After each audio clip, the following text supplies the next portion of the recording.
Welcome to this explainer. Today, we are going to uncover a hidden Chinese megacity that somehow manages to seamlessly blend ancient, scholarly quietude right alongside the roaring, massive engine of global trade.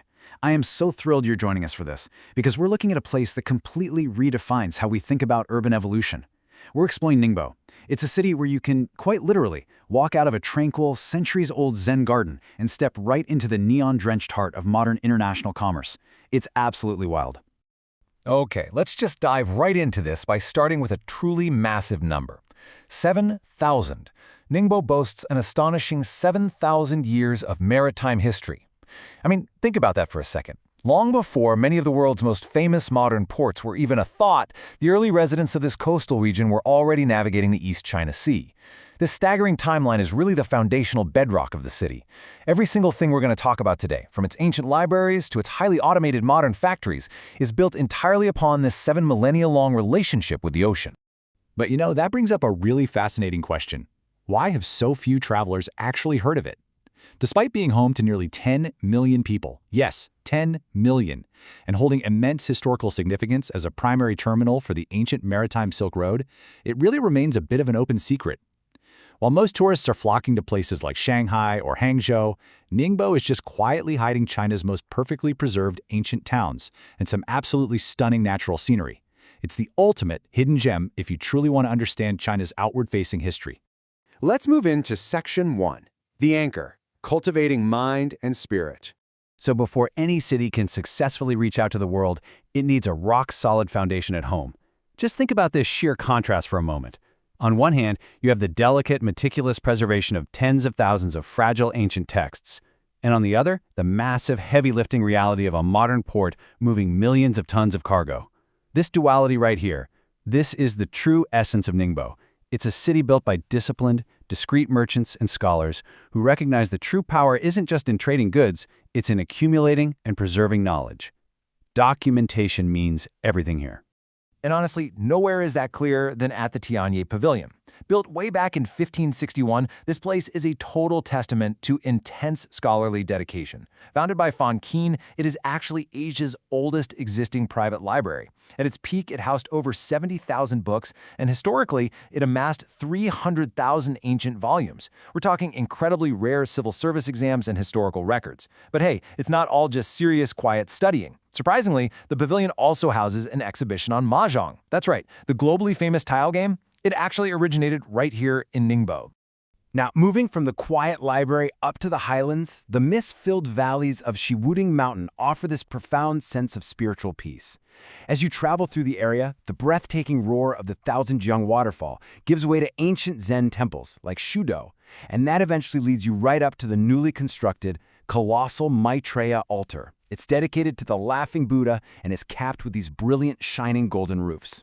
Oh, and if you venture up into the rugged-seeming mountains during autumn, the deep green forests literally explode into fiery red and brilliant gold foliage.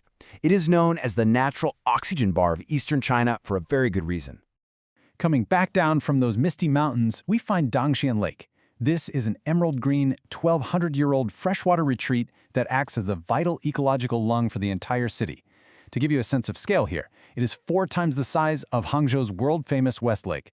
It's completely surrounded by rolling tea plantations and guarded by historic Southern Song Dynasty stone carvings. For centuries, it has served as this crucial irrigation reservoir ensuring plentiful crops, making the whole region a rich, fertile land of fish and rice. All right, on to Section 2, the sail, 7 millennia of maritime trade. Having established that deep cultural anchor we just talked about, Ningbo was perfectly positioned to raise its sails to the world. There's this famous local saying, one part of Ningbo's history is half found in Moon Lake, and that perfectly captures the vibe here.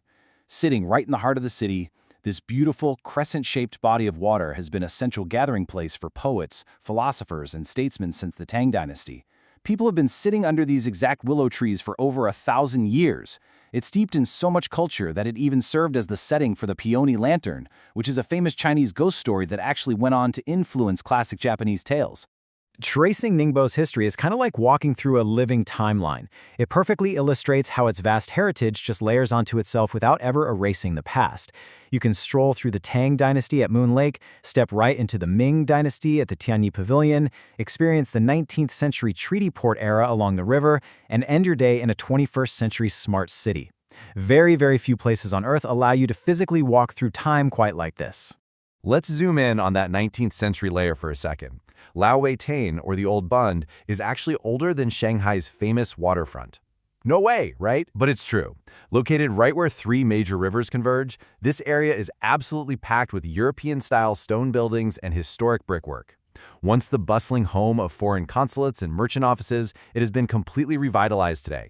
Now it hosts a vibrant, highly cosmopolitan nightlife filled with cafes, live music, and international restaurants that just spill right out onto the riverfront.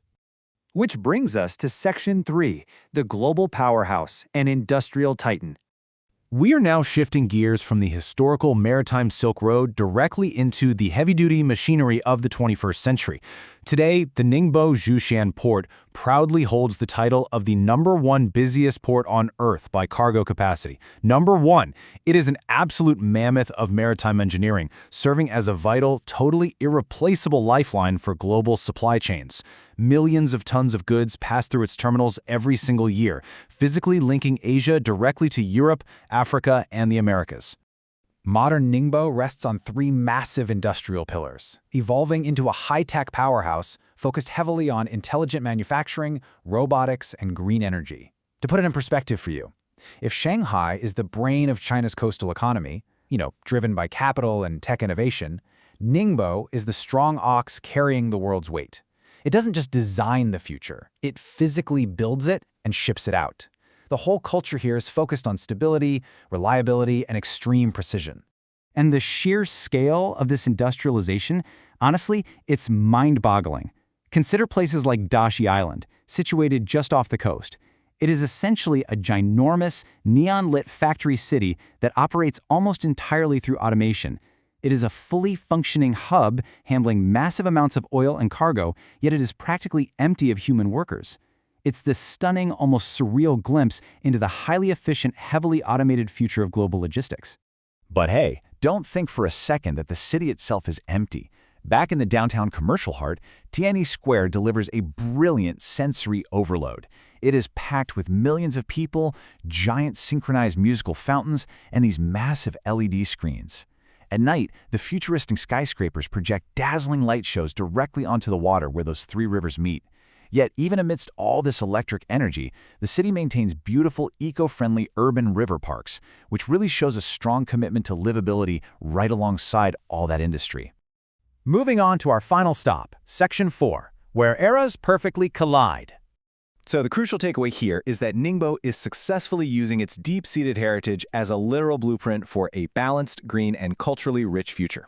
But, even with all this advanced technology and data, the sea still holds its mysteries. Locals still whisper the legend of the lost fishermen of Shaoxing, who claim to see mysterious lights rising from the stormy sea at night. Was it a natural phenomenon, an unknown ship? Nobody actually knows. It's a beautiful, humbling reminder that no matter how heavily industrialized and automated this coast becomes, it still holds ancient maritime secrets that totally evade modern explanation. As we wrap up this explainer, we want to leave you with the enduring spirit of a city that absolutely refuses to be defined by a single era. We're talking about a place that spans from 7,000-year-old traditions and quiet library courtyards all the way to the busiest, most automated shipping port on the planet. So I have to ask you, the ancient temples, the dazzling modern skyline, or the historic, mystery-filled coast, which one would you explore first? Thank you so much for joining me on this deep dive into Ningbo, and keep exploring.